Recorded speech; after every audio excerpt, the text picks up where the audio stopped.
My guest today is Shannon Malone de Benedictis. She's a multiple Emmy Award-winning producer and development executive. After 25 years in television, she says she has seen it all. Her portfolio includes documentaries such as Secrets of the Whales, done in collaboration with National Geographic and Disney, Netflix Feline Fascination, Inside the Mind of a Cat, and Space Disasters, A Thrilling Journey Through Space Mishaps, to name a few. Her philosophy is, life is what you make of it. If it doesn't fit, make alterations. Her parents actually expected her to attend an Ivy League school and pursue a legal career. Shannon's interests, however, were different. Dismissing a school counselor's harsh predictions of failure, she chose to go to art school and major in video. There, she anticipated the future of video and internet media, which set the stage for her career. She runs her own consulting company, Padlin Creative. Clients range from startups ready to break into the film market to billion-dollar tech companies seeking creative solutions to everyday problems. Welcome to my show, Shannon. Great. Pleasure to be here. I appreciate it. So tell me about your zigzag path to success in a career. My focus on my podcast is to inspire other people who think things are impossible. How did you do it? And then, of course, I'm also fascinated in creative types. Like, how do you do it? Because it's challenging and you're following your dream and doing it. Give me the lowdown on the zigzag path. Well, the zigzag path is, when I went to college, again, my parents expected me to become a lawyer or do something like that. And I said, no, I wanted to do video and video art and make films. And when I graduated, there wasn't a lot of work. This was back in the 90s during the first Bush recession and before cable exploded. And so I took my talents and I became a talent agent for creative professionals. So it was a good balance of analytical and creative because I was working with creatives. I understood them. But a family tragedy I had to move back home. I was living in Chicago at the time and I had to move back home. And I was on a really good career path, but my mom needed me. And so I went drinking one night with a good buddy of mine who's still a dear buddy. He's a brother from another mother. And he said, look, you were always really talented at editing. Why don't you come and become a midnight editor at the Discovery Channel, which I was doing. It would have been a 30% pay cut, 30 to 40% pay cut. And I would be living at home briefly. 29, woo, gotta love moving home at 29. But it got me toward my goal. So this is where we talk about the zigzag. Yeah, also it's inspiring because most people would be, I would think, oh my gosh, should I take care of my mom?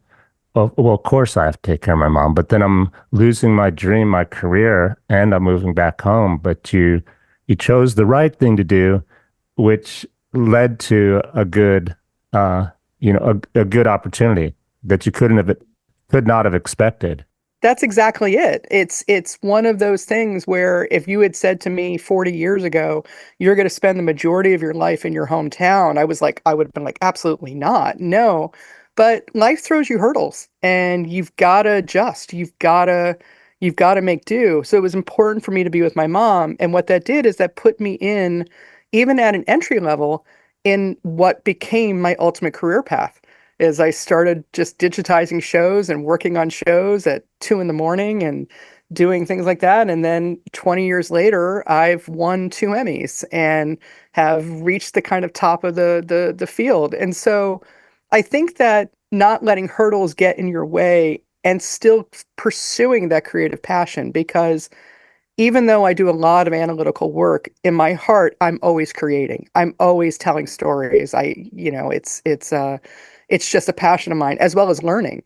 So that is part of the zigzag of how I got to where I was. Yeah.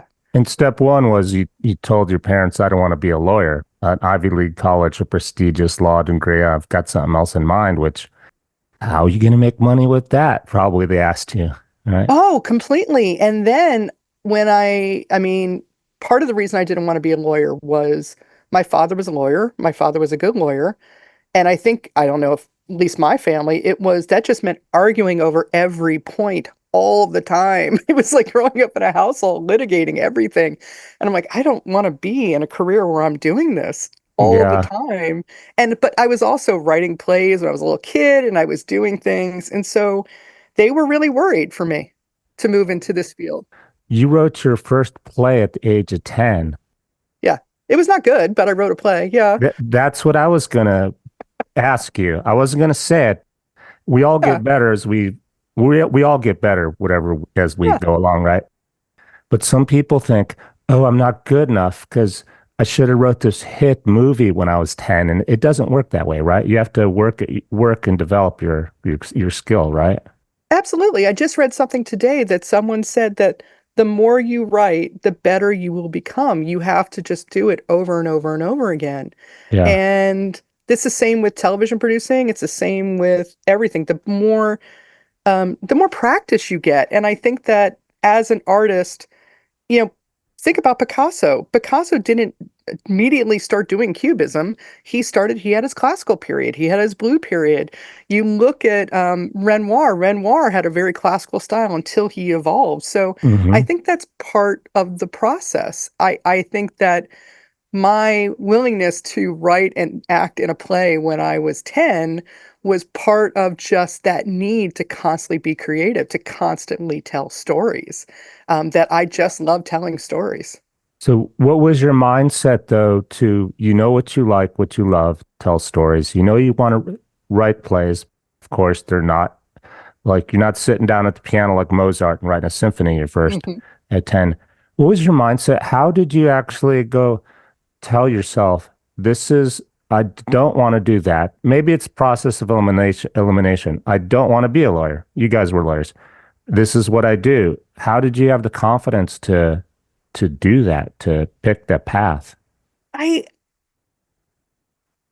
Is it confidence or is it youthful kind of whimsy? I think it was for me that I knew in my teenage years that I needed to go someplace that was going to nurture my creative side, and that a standard university and a legal prop majoring in law or majoring in marketing or majoring, and I'm not dismissing these, but that my Hmm. brain wasn't like that.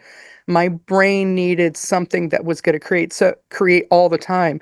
So when I got accepted into the Savannah College of Art and Design, it was a revelation Mm. because it fed all those creative elements. It fed every part of me.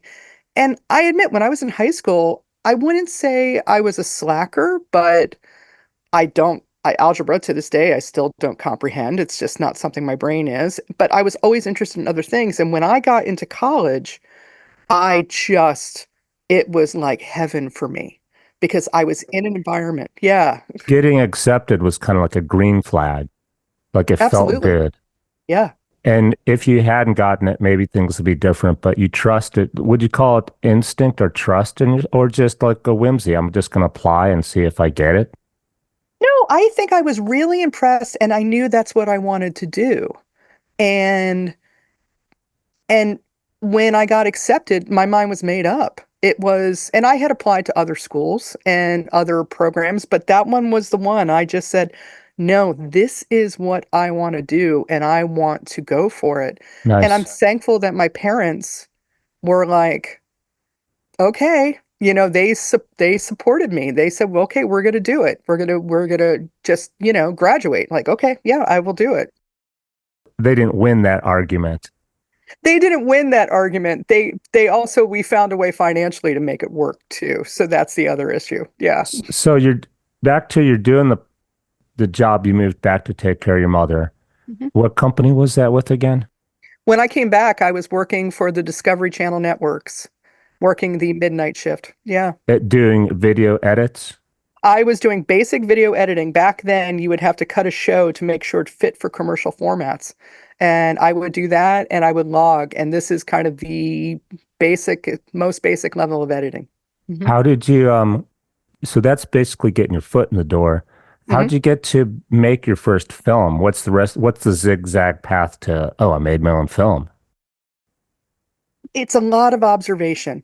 And one thing about making your own film is you can't do it alone. I know there are people who are like, I can do it. And it's like, no, you've got to have a team around you. And so during my time at both Discovery and National Geographic, I would leap at any opportunity to learn from my colleagues. Some of the best cinematographers, some of the best editors, some of the best line producers. Line producers are the ones who make sure that you stay on budget and you stay on schedule, and Mm. they are so important to the whole process. So learning about the whole process gave me confidence to then, take the step, take a leap of faith. And what was your first one that you keep telling the story? No, the first one I worked on independently was when I was with Red Rock, and it was Zombie Shark. It was a Shark Week special, and in that I was my business partner at the time. We both had the same adventurous attitude and said, we're gonna take on the world. And we went and filmed orcas and great white sharks around the world, and that just started opening the door to many more productions. Oh, so we missed a step between business partner and working the night shift to do video edits. Yeah, what the step that we missed was when I started at Discovery, and then I was at Discovery for 7 years. And during that time, I grew from being midnight editor to Predator, editor and producer to senior producer. So I grew during that time. And even then, there were moves that weren't strictly vertical. There were moves that were, a little bit staggered step moving up because that was the way to learn and get ahead. So I say this for anybody, it's getting ahead isn't necessarily a straight line up. It is a Mm. lot of times you take side moves in order to strategize. It's just think about it like chess. You're going to sacrifice a pawn occasionally so you can get ahead, and that's what you're going to do. Yeah. So, so they're paying you a salary or by the hour.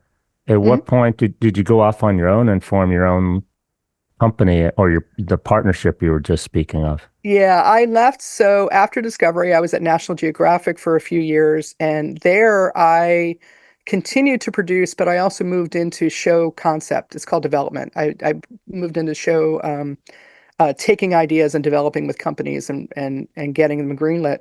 And then I left the corporate world and I joined a very tiny company called Red Rock Films. And my business partner, Brian Armstrong, he had been at National Geographic as well. And we started with zero commissions. And together we put our heads together. We said, let's do this, let's tackle the world. And we started with one show we produced. And then we made a second show, and then we got a little series. And then within 10 years, we had produced about 80 hours of documentaries and won 4 Emmys along the way. Yeah. So the shark one, the first one, Yeah. did you basically say, okay, to your business partner, uh, this is our best idea. Let's go start filming, and you pay for it yourself to before you get it. No, God, I wish. No. No, the way that most commissions work in film and television is you have an idea, you get a lot of the materials and experts and everybody together, and then you go and bring it to specific networks and say, "Do you want to buy this? Oh, I see. Do you want to pay for this?" And my background had been a lot of experience working around the edges of Shark Week, shark type programming. Hmm. So when we came up with this idea, the person I went to go meet with at the Discovery Channel actually had been a client I had worked with before. And we brought in a few ideas and said, look, we can do these. And he's like, take these two and put them together. And we said, got it. We took two ideas and made it into one idea. And that's how the first idea comes Yeah. about. It's Don't yeah. say no when an opportunity presents Absolutely. itself. No, you find, sure, Yeah. unless it's completely impossible, Yeah. but most of the time it's like, no, you can find a way, you can do it. So almost all of the things I've produced in the past, with few exceptions, have been clients coming to us and saying, okay, we like this idea, let us pay you for it, and we'll transmit it. Yep. So the Inside the Mind of a Cat series, Yeah. the Netflix one, do you have a cat? Is that where the idea came from, or is that one that people just suggested and I can do cats? That's an interesting story. It is. So we have been doing lots of animal programming at this point. And for Netflix, we had produced an idea that we came up with called Penguin Town, a series about the jackass penguins off St. Simon's Island. And so Netflix realized that they wanted a cat idea and who were companies they could go to who they thought could capture what they wanted. And we were on the list because we Hmm. had just worked with penguins and we have had done a whole bunch of other types of programs. So we sat down and they said, give us some ideas. Give us your best idea about cats.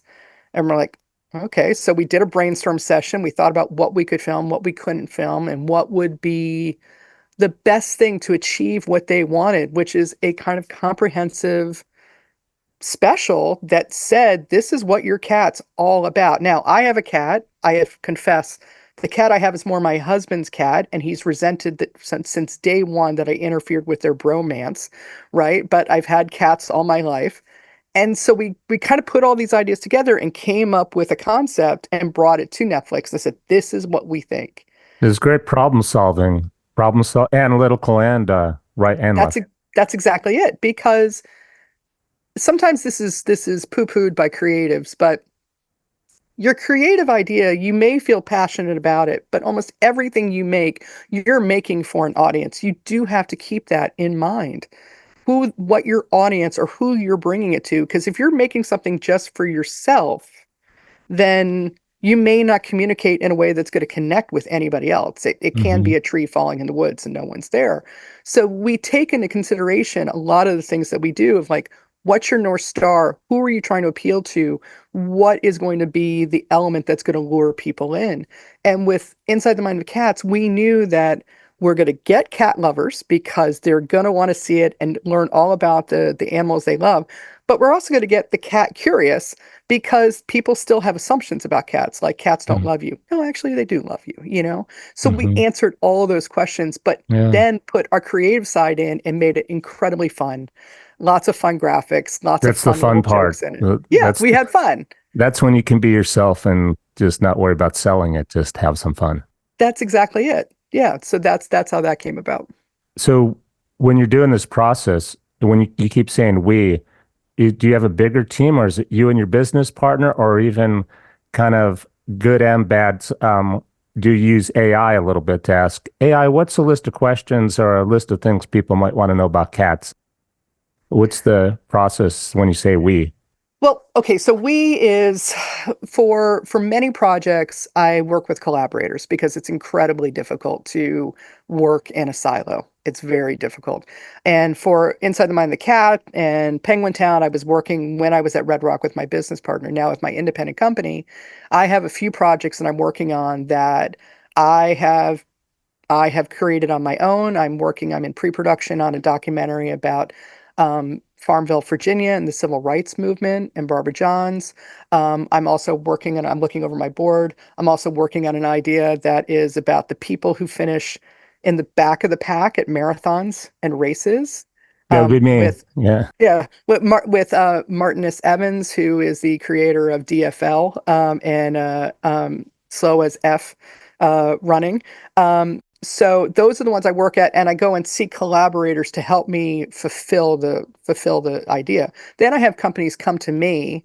Like right now, I'm co-producing with a company about the baseball rivalry of Dominican Republic versus Puerto Rico.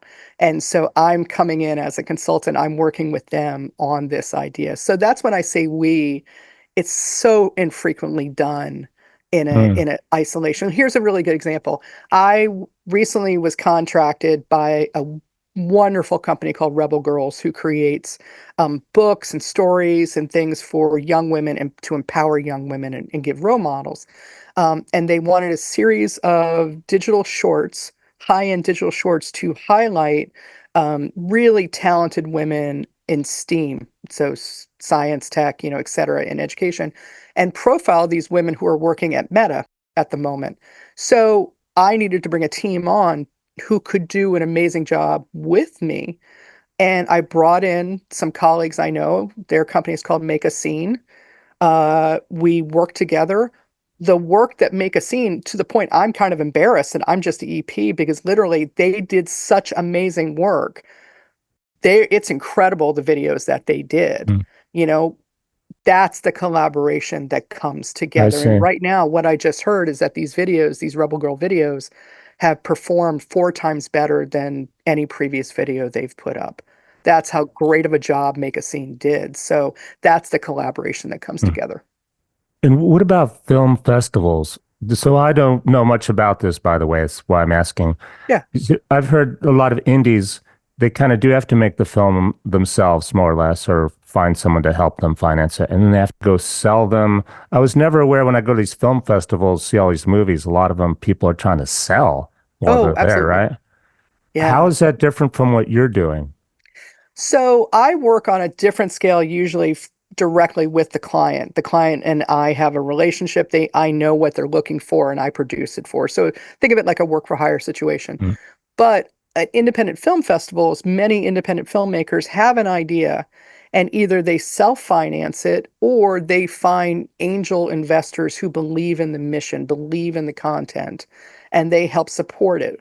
Then once that film is in a place, right, where either it's in rough cut or they have a proof of concept or it's even done, then they bring it to film festivals to find distributors, outlets where it can be shown.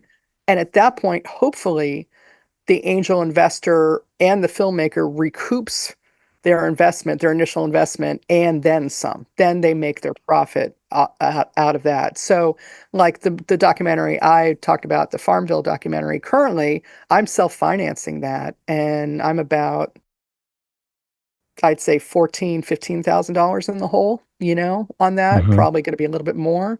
Um, and then I'm going to bring it out and try to find either angel investors and or distributors who will pay for it. So that's how those film festivals work. A lot of people that go to the festivals when they're just, they're getting hot chocolate, say the one in Sundance Film Yeah. Festival, it's freezing outside in January. They don't realize that behind closed doors there's all these deals going on, right? Or hopefully deals for people trying to sell their films. It's like a high stake like life or death situation for some of the people showing the films, right? Oh, absolutely. No, Sundance, Toronto, New York Film Festival, Tribeca, all those, Banff, hmm the majority of the filmmakers who are there, it's not just to exhibit their films, but also to get distributors on board to buy their film and then release it. That Yeah. is a big part of it. Even Cannes, we all talk about Cannes.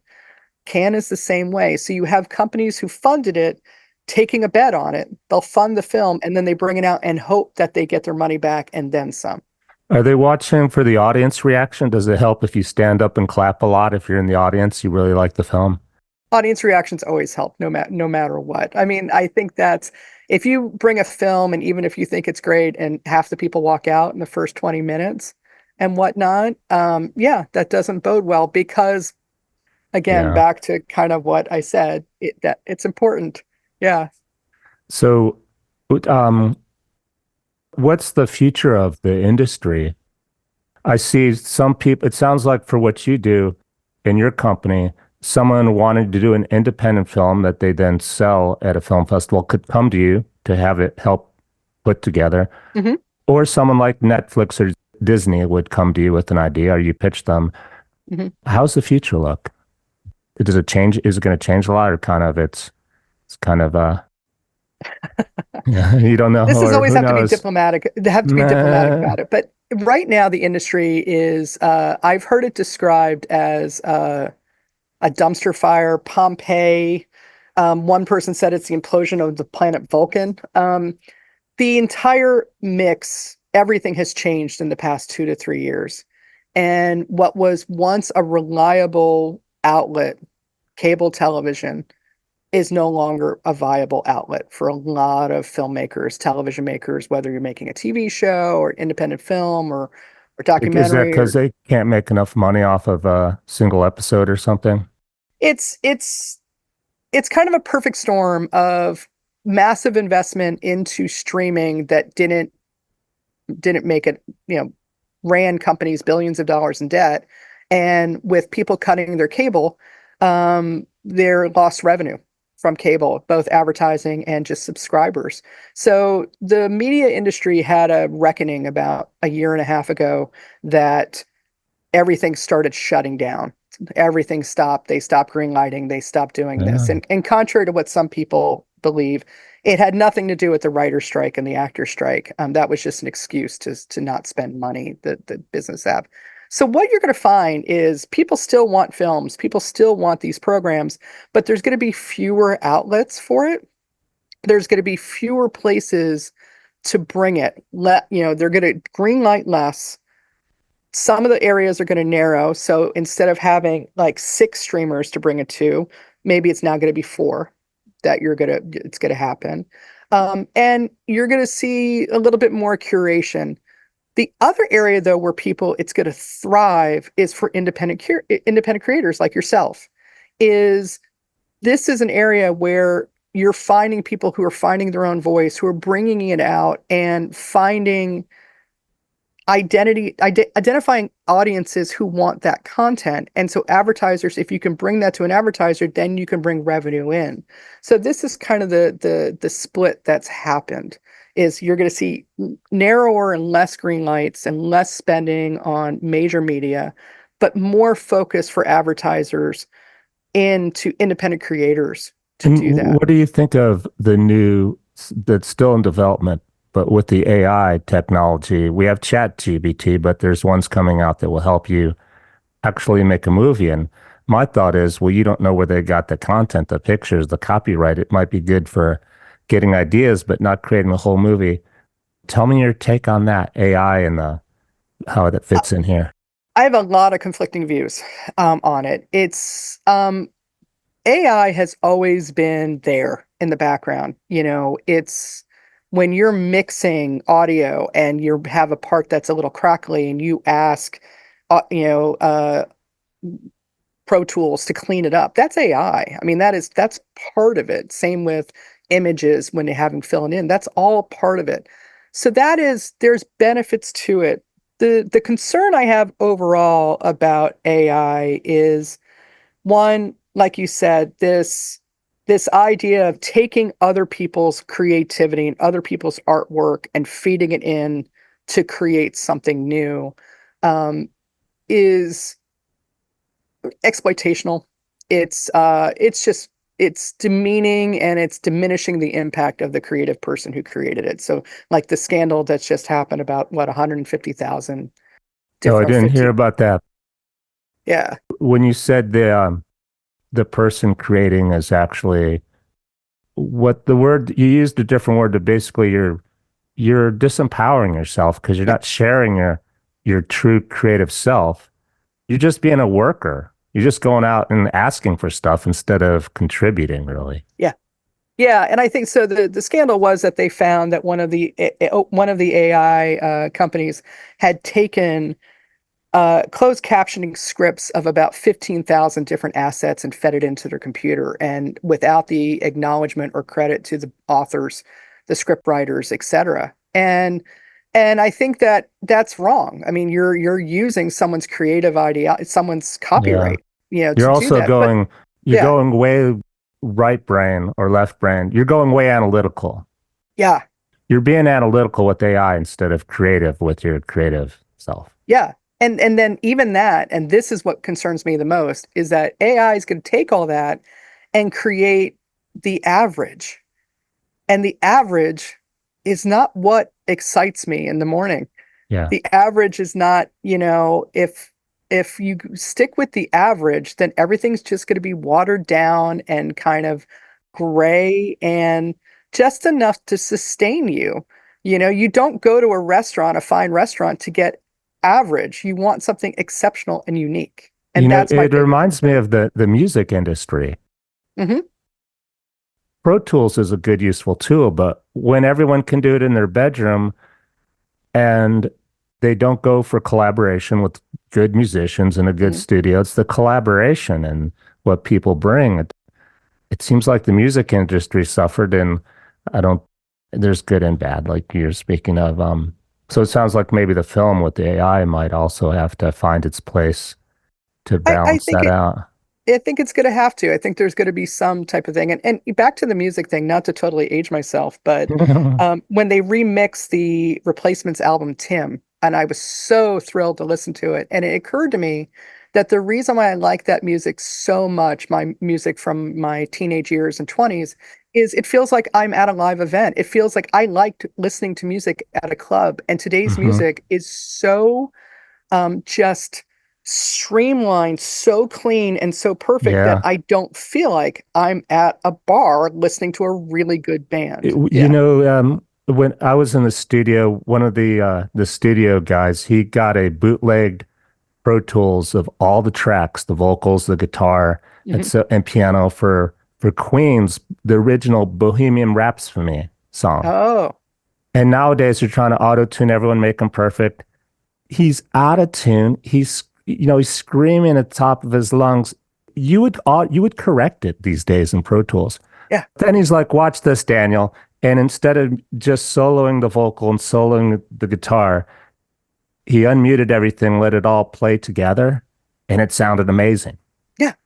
And he's like, and then he's checked this out. If I correct it for auto tune and I sync the guitar up to be perfectly, listen to this. I'm like, oh, that's not as good. Like, why is that?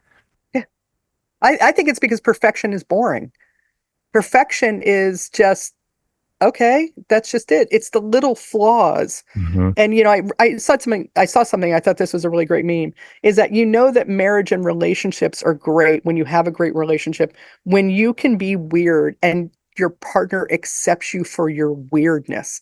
And it's like, yes, when it's the imperfections, those are the things Yeah. that make you kind of love people. And things I love in art and films and whatnot. So that's what AI has me worried about, is it's just, it makes everything kind of, sterile. So let's talk about what you do day to day in your company.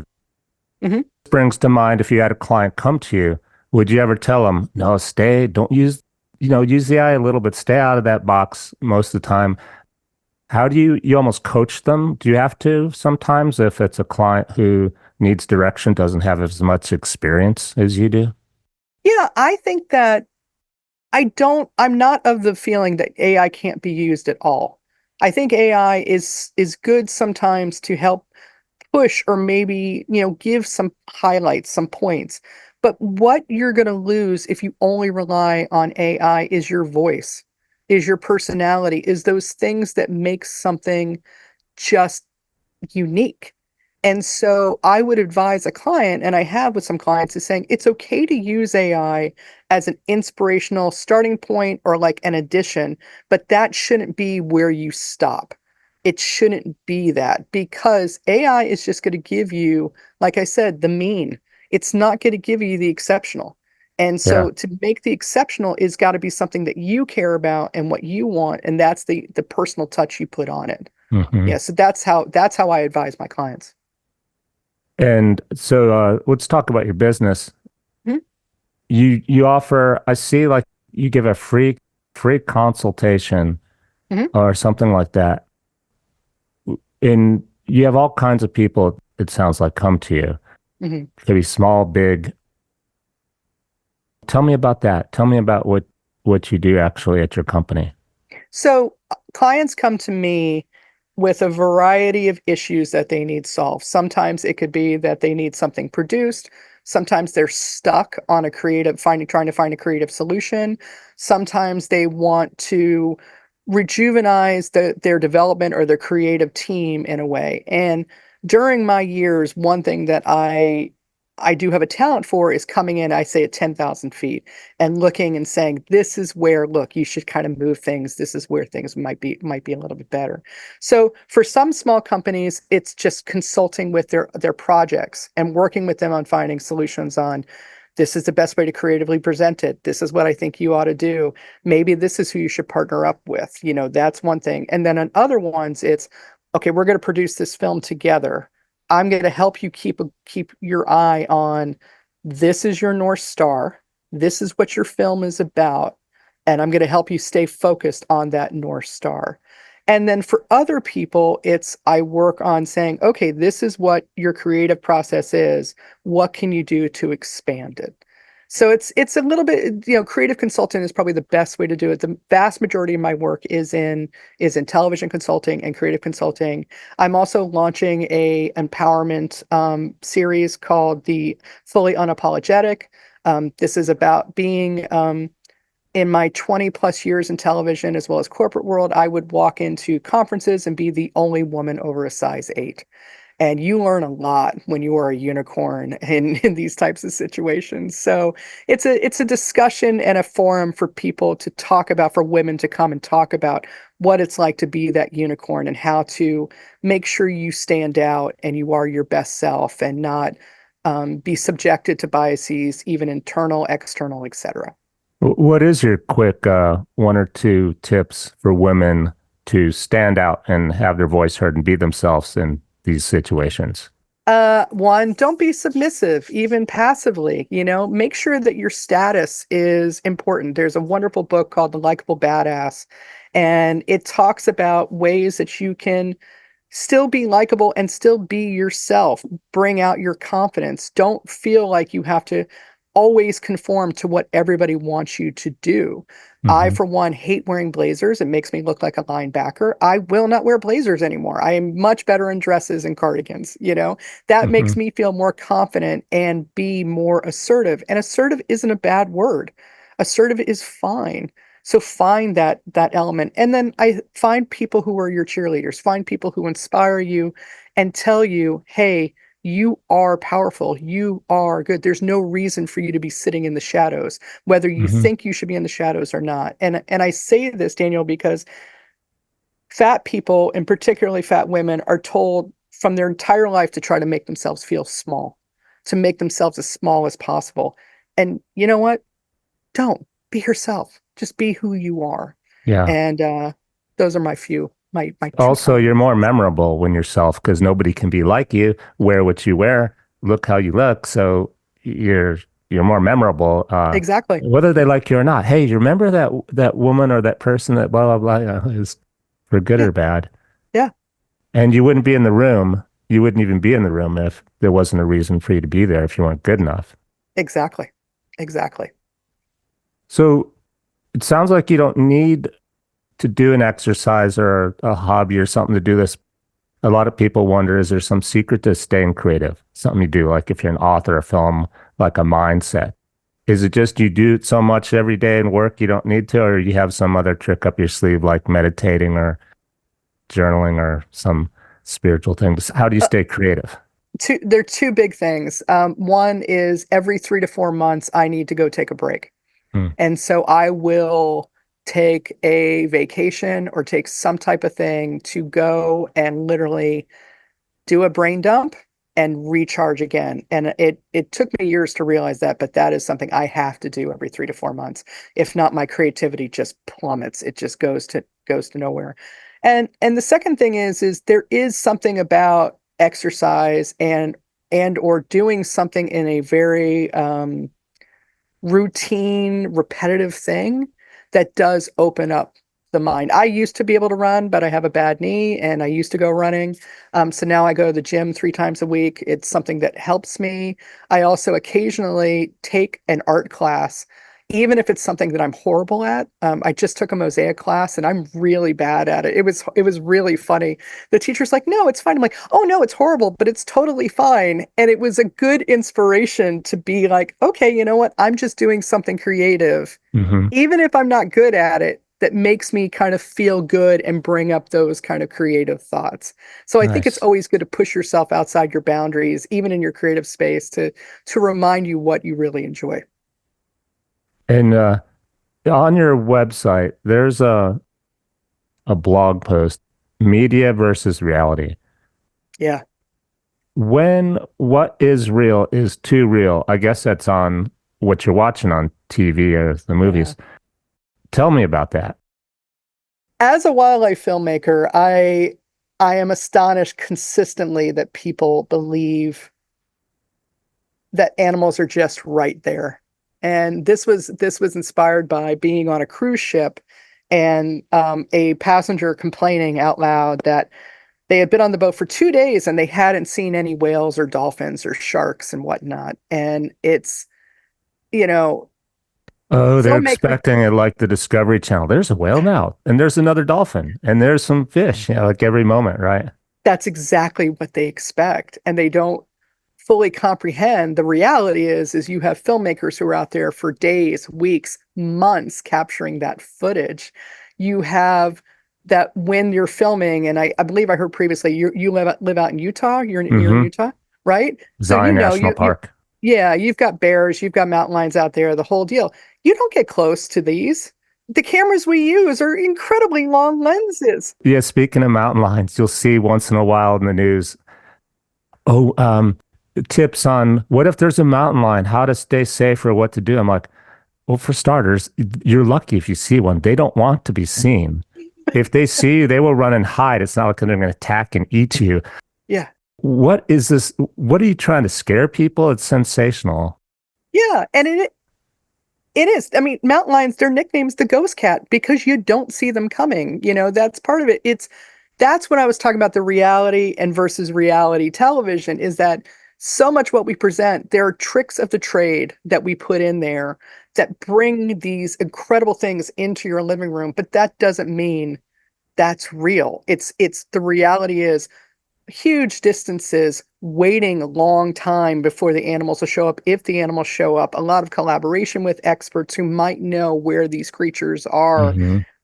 And I think that was part of the inspiration behind it was there's magic, and even in documentaries, there's magic that we use in order to bring it to your living room. I mean, you wouldn't turn on the TV if it was the same as being outside because it would be a little slow and boring. Exactly. Exactly. They're Yeah. not going to be exactly like reality. No, of course not. And that was what inspired that essay. It was also the people who were wondering. I was in Casablanca, Morocco, and they have a tourist thing called Rick's Cafe, and there were Oh, people right. who were asking, Yeah. "Is that the real Rick's Cafe?" And you're like, "No." One, do you remember the plot of the movie? Hmm. There was a There's war going a on. war going on. They weren't letting U.S. crews film in Nazi-occupied Morocco. Yeah. Everybody, It'd be like when they the pandemic was going on. If it was kind of weird because you'd see some stuff with people wearing masks. You still do once in a while, and there was a pandemic going on, and you wanted to film it with nobody wearing masks or something like that. It's taken out of context. hmm Exactly, Yeah. exactly. So, is there anything we haven't talked about you want to add uh, at all? Like anything that comes to mind? I The only thing is I really have appreciated this because talking about being creative and the creative process, I think with AI and some other things, I think that being a creative is a little bit under attack right now. Mm. And I remember I was joking with a friend that there needed to be like a PSA out of going and there be no music and no TV and no books and no magazines and no nothing and what life would be like The books are without. another thing. The books, they're taking the books away. First, I thought it was some conspiracy. And they're like, well, Daniel, a lot of the papers, like if you're an academic science, they're written for the internet. They don't even publish it in paper Mhm. anymore. So you can't get it in paper. I'm like, wow. Yeah, I mean, it's what are we possibly doing to ourselves that we're not aware of yeah. until that's, Because 50 of the years from now. Yeah. and talking about the analytics, I mean, the analytics again is going to give you the average, and it's the things that are above average are what stick with you. The things that push it. And I think that to talk about creatives and creative process, I think is important because you need that. That's what Hmm. inspires people. That is what makes life enjoyable. So, Yeah. So I have a friend who he went to film school. He did his film. His dad kind of gave him some money to help pay for it. It was a basketball hero flick. It didn't really, he mhm, couldn't sell it. So, he's a creative type looking for a job, couldn't sell scripts, and he's found now a job opening in an AI company that's up and coming, mhm, and they want him to go use their tools, show them what he can do, and then I guess he's going to get a job helping them develop the AI program. mhm. And part of me, I was like, great, you're getting a job doing what you kind of want to do. Do you have any last words of wisdom for him? I know it'd be tough, but you did because I'm still like, hey, you should go back to selling your try to sell your script. Why'd you give up on that? I think the only words of wisdom I would say, look, the industry is in a tough space, so I'm not going to begrudge anybody in the roles that they take. But I think that it would be always keep in the back of your mind what is what were the pieces of movie or artwork or television or whatnot inspired you? And do you think that AI could create it? And Hmm, the truth is no, that's a probably not. great way to put it. Yeah, the things that stick with you, the things that you think about how on earth did this ever get greenlit or how on earth did this ever get, I mean, how everywhere, everything everywhere at once. Hmm. How did that get greenlit? And thank God it did. Someone saw how weird and amazing that film is. I doubt seriously AI would have greenlit it. So always Hmm. keep that in mind. Keep in mind what are those really unique, special things that inspire you when you're dealing with this technology. Just imagining I was him, I don't know what exact idea I would get, but I know I would think, oh, they can't do that. I could if I kept on that path, and I could do both. I could work for them, get a paycheck and still do my thing on the Hmm. side. Hmm. So before we close, what should we be on the lookout for? What are you working on again, that's going to be coming out? I have a new series coming out called Saving Yellowstone. And I right now I don't know when the air dates are, but that's in the process of being sold. I suspect that'll be on Everybody's in talking April. about Yellowstone, ironically. You must have known that when you pitched it or it got pitched to you. Everyone I meet, like, have you been to Yellowstone? I'm like, no, I haven't.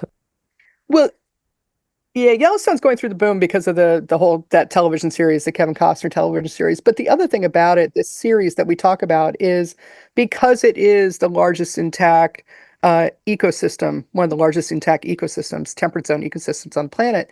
It's a perfect laboratory to study the impacts of climate change. And Hmm, so this is a story, a four-part series about some of the scientific work that's going on, as well as the animals who are in there. I So see. it's kind of a nice way to kind of talk about how we can learn to live in the 21st century world. Um, and then I'm also just doing a few webinars through Padlin Creative about through my fully unapologetic umbrella, as well as some webinars about how to develop an idea from an idea to pitch and kind of the makings of an animal documentary, how you do an animal documentary. Oh, So cool. those Okay. webinars can be found on my website to Like enlist them. for anybody, you don't have to be a Anybody million can join. They're dollar. all It's free. great. They're all free. As you can see, I have no problem Oh, talking and I love oh, giving it's advice. even free. Yep. And and her website, it'll be in the show notes, is padlincreative.com, Padlin creative.com. Yeah. And you can also go there to book an appointment with Shannon if you want on her website. And I'm going to definitely check out the first stuff you talked about, the free Sure. stuff. Sounds great. Really appreciate it. This has been a lot of fun. Yeah, thanks so much for being on my show, Shannon. Okay. Have a great day.